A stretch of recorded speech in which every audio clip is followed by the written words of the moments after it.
Today, we're going to be talking about something that many people struggle with, including Jasa and I, and that is spiritual bypassing. The problem with spiritual bypassing is that we often use it as a way to avoid heavy, hard feelings. And so today, we're going to talk about what spiritual bypassing is, how even though we have really good intentions, it can sometimes be harmful, and how by actually being willing to go in and feel heavy, dense, scary emotions, we allow ourselves to give it over to God, and we allow God to actually work his favor and build our faith in this process. We're so glad you're here.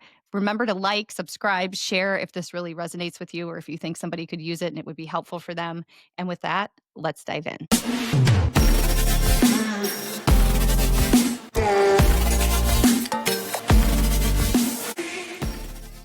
And welcome to another episode of Spirit Outspoken. You guys, you're blowing up our podcast. It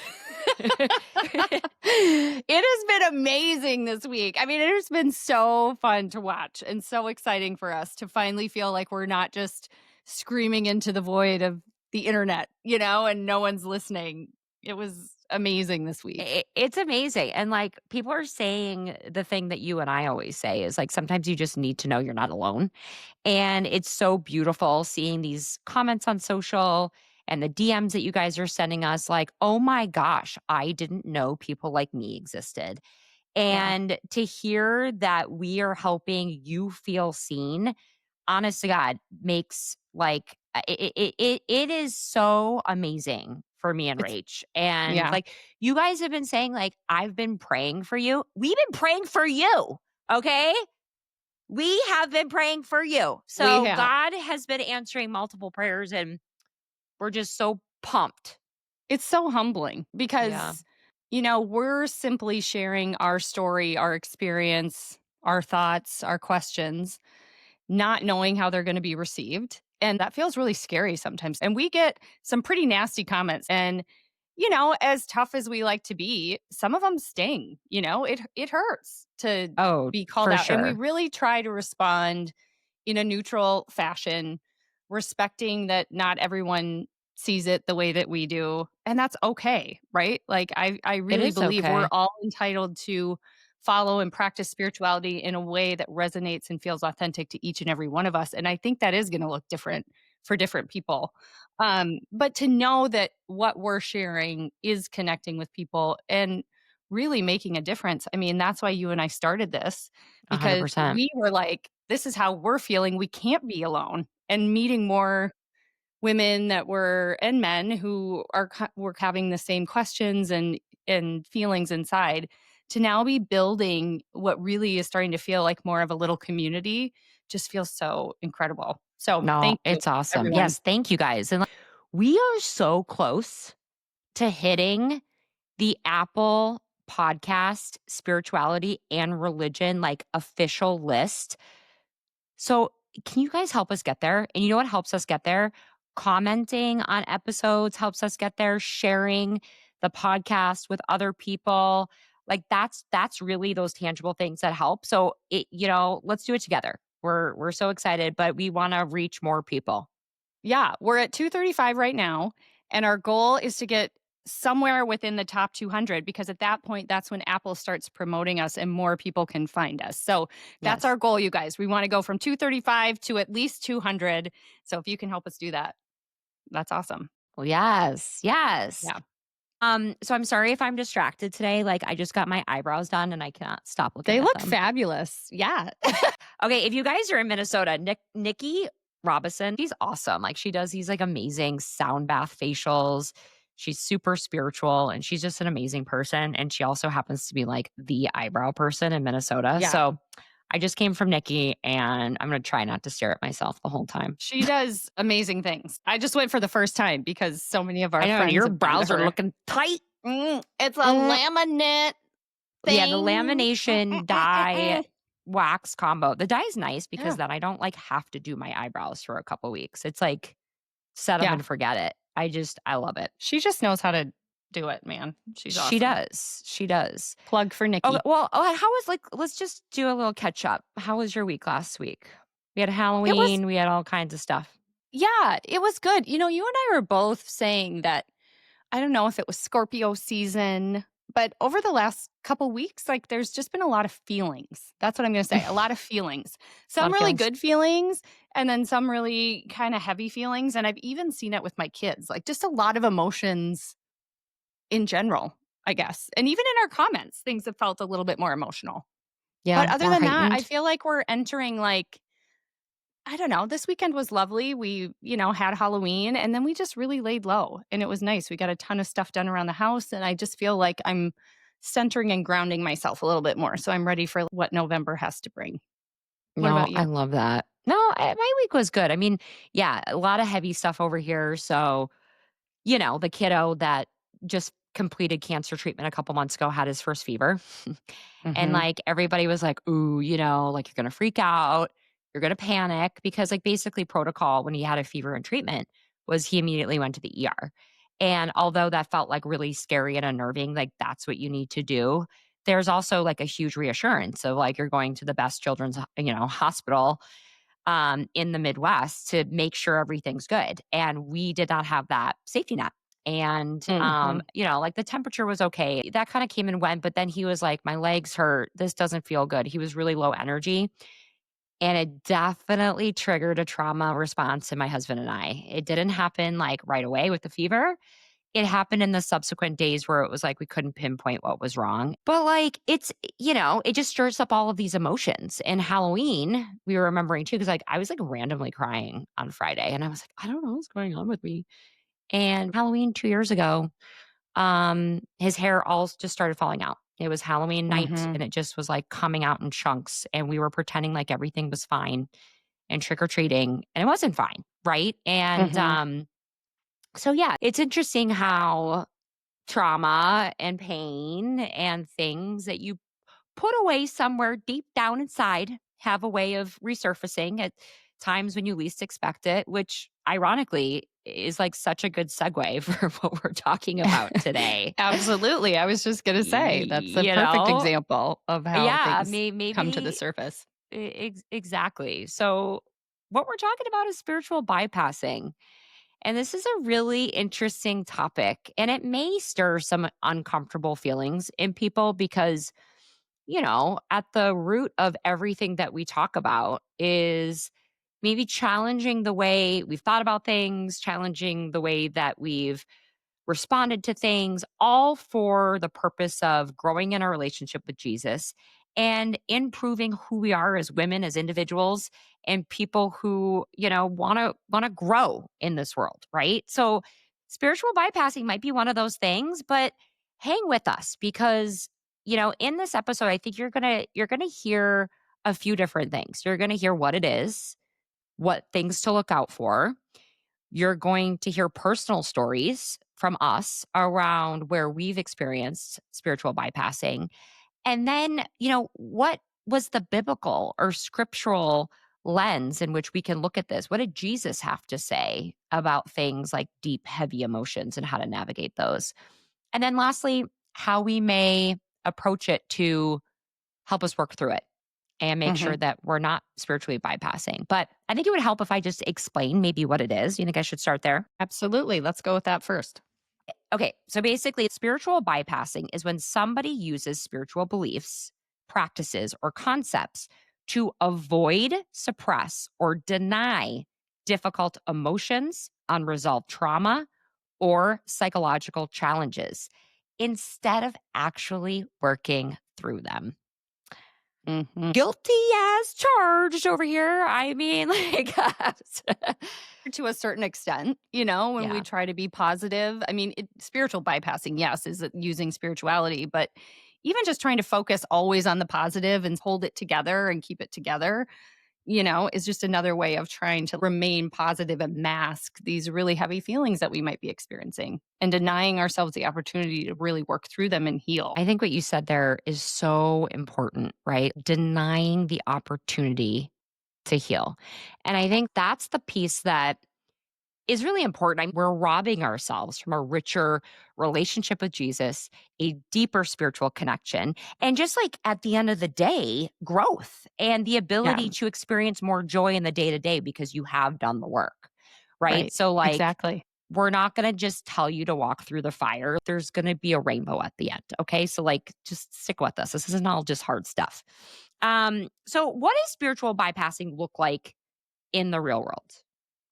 Pretending everything is fine because of faith or positivity, over intellectualizing or over spiritualizing pain instead of feeling it. Ooh, well, that one hits for me. Hmm. Avoiding necessary emotional work by relying on prayer, meditation, or religious platitudes as a shield. Oof. Minimizing personal or others' suffering by saying things like, it's all part of God's plan, or just have faith. Mm. I mean, how many times have you heard that from somebody? Immediately, I had like a knee jerk reaction to that because I will tell you that when I was going through infertility, so for those of you who don't know, my husband and I struggled for about 5 years to have our firstborn. And during that time, the amount of times people would dismiss what we were going through by either saying, like, a common one for women going through infertility is, of course, like, oh, well, just relax. And then the minute, you Ugh. stop worrying about it, it'll happen. But there were a lot of people who also would say things like, well, this is all just God's plan and this is good to be. And it felt like it was not only placing blame somehow on me that I was causing this, where in reality, there are many medical situations that cause women to not be able to birth children, right? But also, it felt so dismissive. And I think that anyone who's That's the experienced word. that, it dismisses everything we're going through and it just minimizes it. Like, well, this is just God's plan. This is just the way it is. Trust in the Lord and blah, blah, do, do, do. Okay, well, you know, that's really shitty. Like, we're struggling and going through something really hard. Yeah, Yeah. exactly. And you know what I hear too is like, you're not doing enough. That's like the implicit thing in between the lines that Yes. I hear. Yeah. Oh, it's not happening yet because I don't have enough faith. What is that? Right. And like, I don't know. I mean, maybe that's just me and my own fears projecting on what other people's comments are, but implicitly that's what I take away from it. If people are like, Mhm. "Oh, just relax," or "just have faith," that's insinuating that this person doesn't have the deepest faith. And yet for some reason, God has not, you know, enacted the miracle yet, right? And Right. like Yeah. that's all part of the thing too, is like, can you have faith when you don't see the outcome yet, right? And like that's the thing that you have to work through. But to insinuate that you just need to do more of something spiritually in order for it to happen is a really tough place to That's be. so hard, and it's so painful to people, and you and I have talked so many times too. So often people engage in kind of these spiritual bypassing practices as a way to almost demonstrate their faith, right? Like, I have the Mhm. utmost faith in God, and so this is what's gonna happen. They're using it as a way to control, which actually is a fear-based feeling underneath that, right? Whereas true faith is believing that whatever happens, worst case scenario happens, I know that I have a God who loves me and who will walk beside me come what may, right? That is true faith. Yes, This that is true clinging faith. to, this is how it's going to be. This is how, like, that is This is not the only faith. outcome I will accept as a Yes. part of my faith, because like that's it right there. And like I mean, you're speaking to my soul right now, cuz that is something that I felt immensely, was this Hmm. pressure that I was putting on myself after my Hmm. son's diagnosis. Nobody else was putting pressure on me. They were almost like, "How are you so positive? How do you have so much faith?" It was almost like, I don't understand.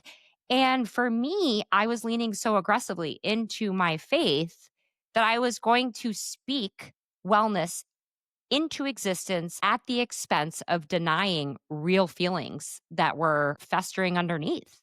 Hmm. And listen, I do believe in the power of positive thinking. I do Absolutely. absolutely believe in the Hmm. power of prayer and visualization. And this scripture, if any two people agree on earth on anything, it shall be so with our Father in heaven. But Hmm. that cannot be this thing that we do at the expense of acknowledging real human emotions. Because ultimately, what I found in my experience is it actually was robbing me of a richer, more deeper, and closer experience with God, which we can talk about. But I like where we're going. We're Mhm. talking about like Yeah. why we do spiritual bypassing. So Yes. let's keep down that path. Yeah. So when we look at what is the purpose of doing this, for a lot of people, it goes back to what you were just talking about, avoiding pain, right? If we're dealing with really heavy, uncomfortable, dense, scary emotions, as human beings, we don't want to feel that. I mean, that's a normal reaction to be like, no, no, no, no, no, I'm not going to go there. Right. And so we can kind of almost use our spirituality and faith as a buffer and like a protective little coating that we put around ourselves, which is good to a certain extent, but not when it's at the denial and the expense of feeling and working through our emotions. It's almost like you have no other option but Right. to only see the outcome that you want through your faith because it's too Mhm. painful to even fathom the alternative, Right. right? And in some cases, look, when you are in the thick of it, sometimes you need something to just get through the day and keep going. I Yes. get that. But it's when we continue to use these over and over and over and never get to the place of being willing to acknowledge and face those feelings, right? So it can be a temporary hold of like, Absolutely. hey, today I'm going to be really positive because I know I just need to hold it together today, and we have something big coming up, and we need to get through today. That's fine. But if it's day after week after month, that's when it becomes a problem because we never actually deal with the real thing. You know, I just realized it is protective and it is instinctual, right? Like Yeah, you go into whatever, you're in fight or flight and for survival. sure. And so there is no room for wallowing. There is no room for that. But you can't really outrun your shadow, right? Like you cannot outrun your shadow. And I was thinking a lot about this analogy the other day. And I was thinking about when we outrun our shadow, it will catch up to you. But the truth of the matter, like you're gonna have to face it one way or the other. That's the thing, guys. Like Yeah. this ain't something that you could just be like, I'm just gonna put this in a little box and I'm gonna put it over there and goodbye. It's gonna find you at a really inconvenient time. I tell you right now, Yeah. it's gonna find you. Yeah. Yeah, exactly. Yeah, that's when it likes to No, rear its ugly head. it, Yeah. So another reason we might try to do this is the fear of vulnerability, right? oh yeah. Sometimes the environment, the family that we grew up in, vulnerability is seen as weakness and it's frowned upon. So to show those really vulnerable parts of ourselves is seen as weak or lesser than. So sometimes people use their spirituality as a crutch and a way not to have to go down and face these really heavy things.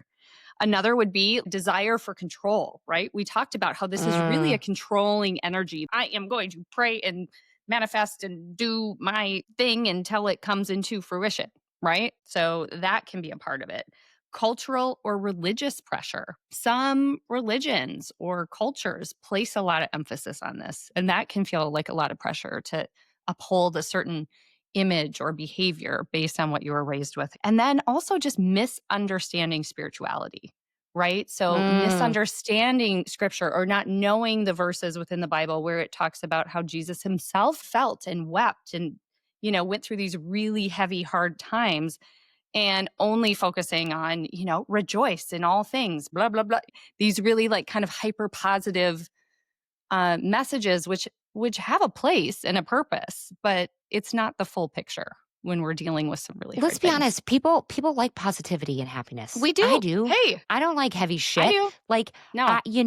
and I get it. It's like and I have been somebody that is like, I would see things because like I'm always researching spirituality and stuff, and there would be something like, shadow work workbook, and I'd be like, mm-mm, not for me. That sounds horrible. I don't want to do No, that, right? no. And it was all love and light and positivity and like manifestation and abundance and all of these feel good things and keeping an energetic of gratitude and thanking God and Jesus. I say, Grace, every single morning, we thank God for our health, happiness, and peace, right? Like we are speaking positivity out there. We are training our kids to have an attitude of gratitude, right? Like you have to learn that to a certain extent. But through my recent experiences over the last 2.5 years, I could not outrun my shadow. So I want to share a little bit about my personal experience to kind of help people realize that through these experiences, through the dark night of the soul, you can reach like such healing, such growth, such resilience at the end of it. right? The Bible says weeping may endure for a night, but joy comes in the morning. And that was really my experience. So, right after my son was diagnosed, exactly what you said. We kicked into action. We asked our friends to pray with us, to believe with us, to picture him healthy and whole. And I absolutely believe. I mean, I saw miracles happen in front of my eyes. I mean, I get like teary-eyed just thinking about it. I mean, the picture of his tumor over the course of 7 days, like quite literally it disappeared. And it's just something that you cannot describe. And doctors coming around and wanting to see it with their own two eyes is incredible. But Mhm. I really believe, and I've said this a lot, I truly believe that our situation with our son being diagnosed with cancer is part of our divine plan, my family's, myself, and certainly my son's. And I said that to somebody once and they furrowed their brow and they're like, "You think that your son getting cancer was part of God's plan?" And I was like, yeah, I mean, maybe I'm telling myself that to make myself feel better, but I do believe it because I've seen good come from it. And I've seen the blessings that have come from walking through the hardest days of my life. And I don't believe that that would have happened. And I don't believe that I would have gotten to a point where I realized that I was spiritually bypassing unless it was a 2.5 year journey. So there was Mhm. like two things that I want to say. So there's this whole phrase about God meets us not at the height of our struggle, but the depth of our surrender. I think sometimes taking on spirituality and your faith is like me, myself, and I. I am going to have faith. I'm going to do this and I am going to be unwavering and I'm going to carry the burden emotionally of faith and all of it. It's me, me, me, me. I got it. I got it. Right. And that leaves absolutely zero room for God to work in your life. Zero Mhm. because you have Yeah. decided how it's going to go and you have decided what it looks like, what his plan is for Mhm. you. And I'm saying, like, you can still absolutely believe that you're going to have the outcomes that you expect and what you're praying for, but there has to be an element of surrender. And I saw some of the most miraculous transformation it happened in my son after a point of surrender. And this was maybe like, let's see, he was diagnosed in April and we had made it the entire time without him getting a fever while he was neutropenic. So neutropenic means that your immunity levels are dangerously low. And then when you get a fever, it can be life threatening. So we were told he's going to get a fever, he's going to be in and out of the ER, he's going to be inpatient for a period of time. And legit, we went through the hardest times of treatment with our kids, other kids having the flu, having COVID, having all this other shit. Did not get a fever once in 7 months. Okay? Pretty nuts. Crazy. Yeah. Crazy. And then he got a really high fever and he had the lowest immunity he had the entire time. His temp was 103 degrees. So we rushed Oh, him so to the scary. ER. Yeah, and they admitted him into Children's for a week. So we were there for a week. And my husband and I are terrified. Like, is it an infection? Is it this? Is it that? He has no other symptoms, like all of these different things. And his temp just like wouldn't drop. So we had this very stressful period. We finally exit from the hospital, and our youngest has RSV. Yeah. So we're like, God, are you serious? Like, literally, God, are you serious? Like, I'm talking to you. Like, what is happening? Right. Yeah. And we had booked a trip to Florida because we had basically been on house arrest for months and months and months. It was dead of winter in Minnesota. So we got the all clear to go, but we were emotionally dangling by a thread at this point. So we're there and he gets super sick, a cough so bad that he's like gasping. And my husband and I are looking at each other like, oh my God, like we can't do this anymore. So it's 12:20 on New Year's Eve and he goes back into the ER and he tests positive for COVID and he's super sick and we're away from home and we don't have our care team and we are just like, we can't do this anymore. And I remember having this conversation with God. It was such a vivid visual where I was just praying and this visual came to me where I was clutching to this rope. Ugh, I get so emotional. And I was looking up and I heard like, just let go. Mm. And I just let Yeah. go. And I just fell backwards. And it wasn't like a scary fall. It just was like a, oh, this feels so good just to let go. Yeah. and Yeah. admit, like, I can't do this anymore. I can't Yeah. out faith this anymore. I can't out positivity this anymore. Like, you broke me. Mhm. Yeah. Congratulations, you broke me. And I just said, God, it's yours. It's not mine Yeah. anymore to carry. And he slept in because he didn't sleep at all that night. He finally gets up in the morning. He bounces out of bed, grabs my cheeks, and says, I'm just in love with you, sweetie. And gave me the hugest kiss on the lips. And I hadn't kissed him on the Oh. lips in 8 months because Yeah. I couldn't. Yeah, you didn't wanna And get he him just sick. laid a Yeah. big wet kiss on me. And he had this spark to him. He marched over to the breakfast table, ate a huge breakfast. Mm. It was like he came back. It was like and I'm not just talking about the period of when he was really sick. I'm talking about like it was a version of him that I hadn't seen since Since he before got he got cancer. Yeah. And his transformation was so remarkable, miraculous. And I thought to myself, like, was that it, God? Like, it was my surrendering and letting go and admitting to myself that I can't keep up this shield and this mask of Mhm. relentless spiritual faith and positivity, that I just had to make room for you to step in and do it your way. And I Yeah. believe that that was it. I believe that it Yeah. was it. I don't know. You talk about really, really heavy stuff. My husband and I never admitted our fears. Not even that. We would just be like, okay, he's got a fever. We got to go to the ER. And we're always just in reaction mode and doing all these different things. And we've said that we believe that God couldn't have done the work in our life that he did unless this was 2.5 years of chemo. Because most cancers, guys, listen, I'm not minimizing it, but typically it's a surgery and or like 6 months of chemo. So having 2.5 years of super heavy It's chemo, Yeah, it it's it intense. changes And you. as someone who, walked alongside you from a distance, right? Like, I was not in your home day after day. Um, I can attest to that. I I mean, you saw what saw you it guys all. went through. I You saw did. Yeah, and it was brutal. It was brutal, but It you was did it. brutal. We did it.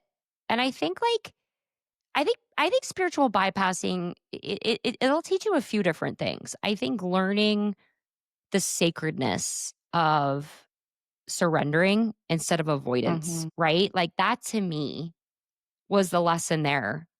But I think getting through spiritual bypassing can be even deeper and harder. And that was our experience when you start facing your deepest fears. I mean, Charlie and I did not admit to each other at all how scared we were. And it wasn't until the point of last summer and his care team sat down with us and we had a really hard conversation. And it was scary because they didn't know what was going on. And we were very aware that they're worried now. Yeah, they were freaking out a little. And then their recommendation is that we do another biopsy to rule out relapse. And when I tell you the wheels came off the fucking wagon, they came off the wagon. I had the same Yeah. physical response as I did after he was diagnosed. I stopped eating, I stopped Mhm. sleeping. It was like a 5-day period where I was physically shaking. I couldn't think straight. I was having an absolute physiological response to the fear. Mhm. And I remember going through that. And there was a period of time in the gray where Charlie and I went for a walk and we finally admitted to each other, like, hey, we're scared we're going to lose him. And we sobbed and we finally admitted it and we went to that scary place. We went to the valley and we hung out there and we chatted. And that really helped us. But it was this crazy epiphany of God using that situation for me to stare death in the face and say, I don't want you to control me anymore. You've had Mhm. this silent, invisible noose around my neck for over a year and a half now. And I'm tired of it. I don't want to live in fear anymore. And I had this Mhm. magical epiphany that despite the fear, despite this horrible experience, despite what my son was going through, I would go through all of it to just have one day with him, one day. Mhm. And it transformed my relationship with death. I went there.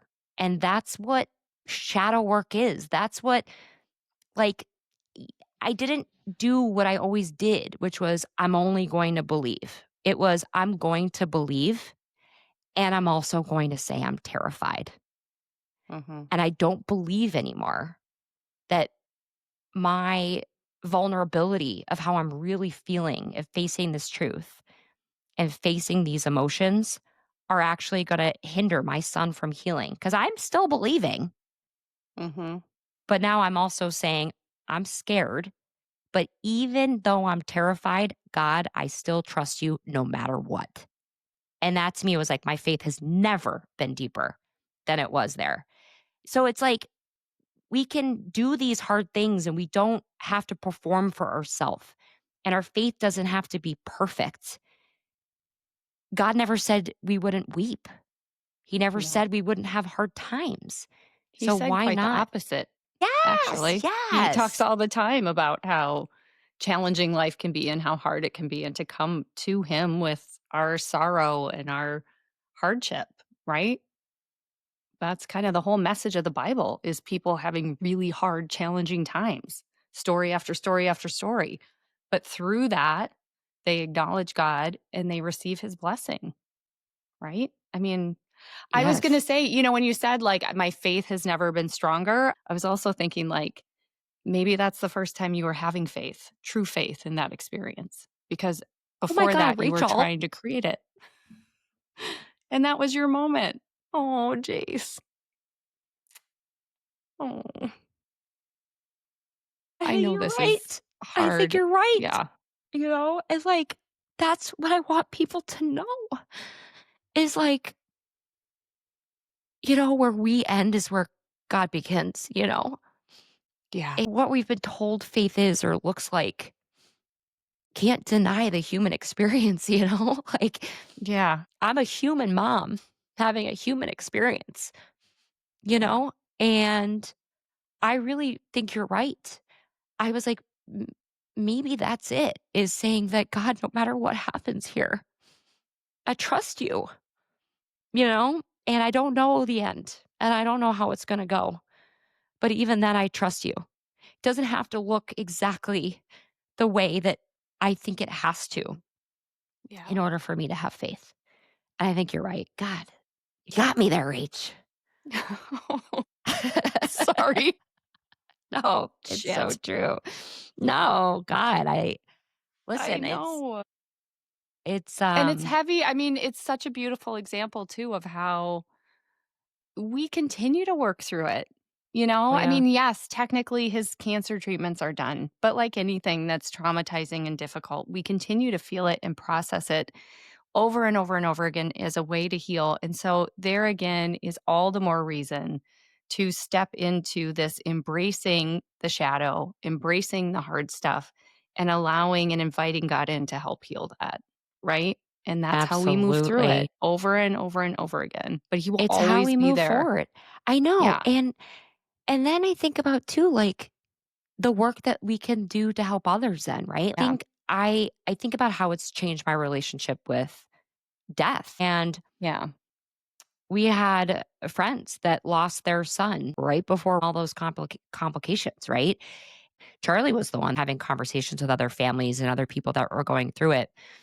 I personally was like, I don't think I can handle it. I can't handle conversations with somebody that's lost their kid to cancer. Like, that hits way too Yeah. close to home. And Yeah. now, after going through like facing that fear and sitting with it and being like, death, you will not have power over me, it's really Mm. transformed me where now I seek people out that I know have lost a child, whether it's an adolescent child, a young child, an adult child to cancer, because people Yeah. are so scared of saying the wrong thing that they end up saying nothing. And these Yeah. people are still sitting with their grief every single day while the world moves on without them.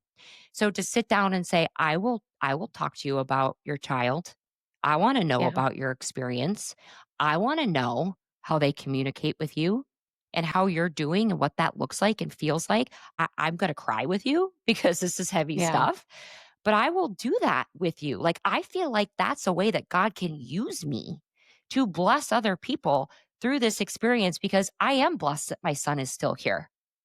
Yeah. I am blessed that I had to have those really tough conversations and those realities and fear of relapse, and he's still here.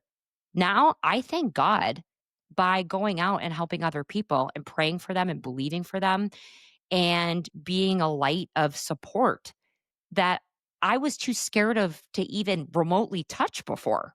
So it's like God's Mhm. not even only doing work in me, He's doing work in me to help other people. And I think Well, that's and the isn't true that blessing. the story time and time again that as we heal ourselves, we then become a light to help heal others and we just Yes. are able to pay it forward. That's part of why we share our stories on this platform is because if people can relate or people can take bits and pieces from it, that's the beautiful thing. And like he says, all things work for good. Like that's All how we things work take together these for good. really Hmm. shitty, hard situations and are able to turn them into something beautiful regardless of what happens. Yeah. I mean, you got me sideways today. Like, I'm gonna be thinking about what you said to me like for the next month. Like, I'm like, holy It's shit. very Like, you guys an just witnessed like epiphany a real live on time live epiphany. on Spirit Outspoken. Holy cow. That's an Holy, good Oprah thing we aha record these moment right things. there. People wouldn't believe it. I know. I know. So let's talk a little bit about the scripture. And how do we know it's okay biblically? And then Yeah. what the hell do we You do know about it? yeah. So basically, I mean, there's 3 times in scripture that Jesus himself weeps, right? One is at the tomb of Lazarus, one is in the garden of Gethsemane, and one is over Jerusalem when he knows what's going to happen and he's sad over suffering that's going to come to that area. But what's so important about those 3 times is that it shows us he wept, he felt, he was not afraid to go into the hard, heavy places. He was not afraid to ask for God to protect him, to shield him. But at the end of that, he also said, your will be done, right? Like whatever it is.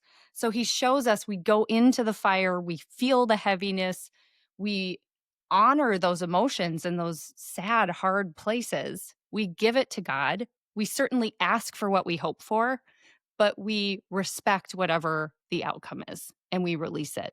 So it's this beautiful rolling out of feeling, honoring, releasing, surrender, asking, right? But what a Yes. wonderful example of how we ourselves can walk through really hard, hard times.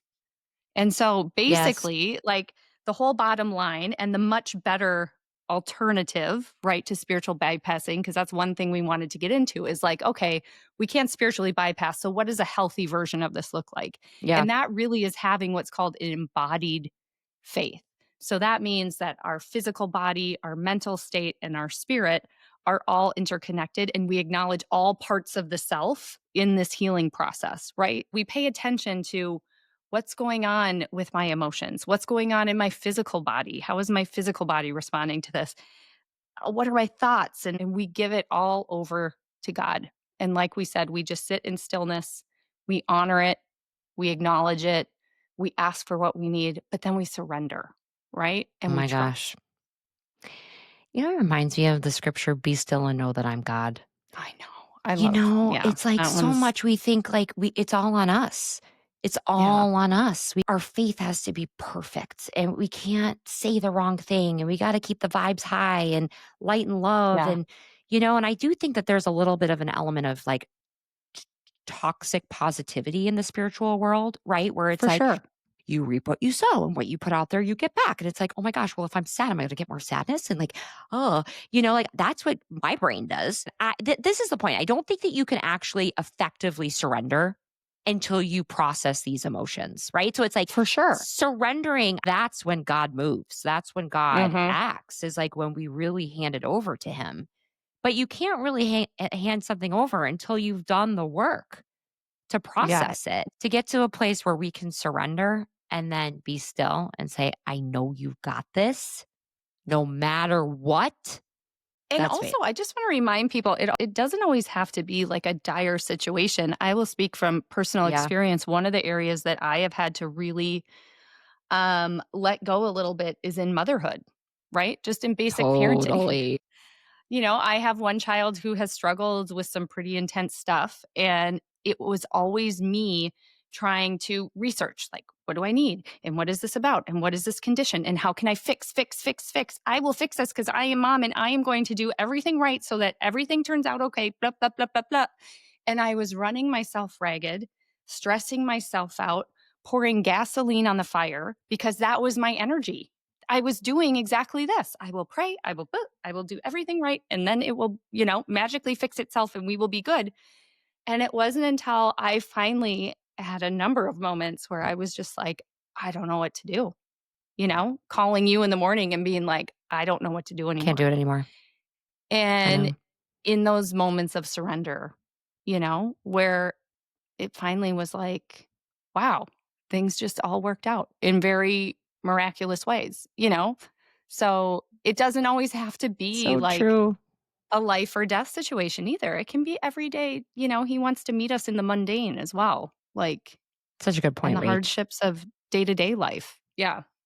Yes, So, yes, I love that. Like no matter what, big or small. And like the point is to not only deepen your faith, but ultimately so we can have more joy and freedom in the day to day. It's not just waiting for something catastrophic to happen and say like, "Oh, it's got to be this big thing." Ultimately, it's can we live the richest, most peaceful life in light of real life things that happen every single day. And I really believe God wants that for us. So what a cool way to say, big or small, God, I'm yeah. surrendering. Drop my fucking Well, and coffee on it's, the floor instead of me freaking out. Just go to yeah. surrender. This is perhaps based on a true story. Yeah. Surrender and surrender again, right? Yeah. No, but I do think it's so powerful because once you have faced it, right, and gone through hardship, it's like it's going to come again because that's life, but now you will get through it. And so if you allow him to show up and do the work that he wants to do in your life, it will bring you so much peace because you know that whatever the circumstance, whatever the situation, you have a God who loves you and will help you get through it. Oh gosh, that's so bingo, bingo. Yeah. Because that's been my experience, right? Like even with this whole PTSD from last week, it's like resilience. You've built this Mhm. muscle of faith because Yeah. I have been blessed.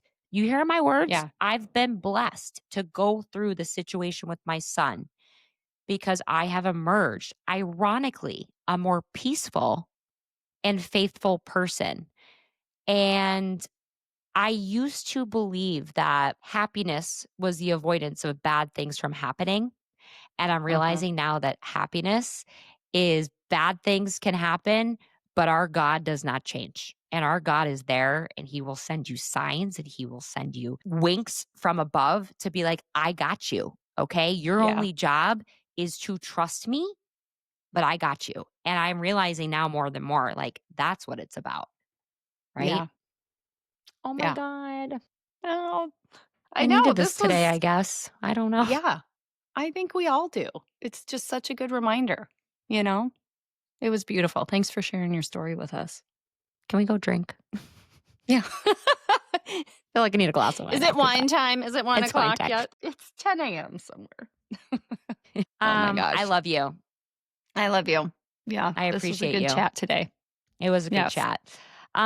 You guys, thank you. Thanks for just being here. I mean, I know we thanked you guys in the beginning, but as we have these conversations that are really transformative for us, we appreciate you being on this journey with us, for Yeah. us, because I don't know. It's changed our lives, and we couldn't be more thankful.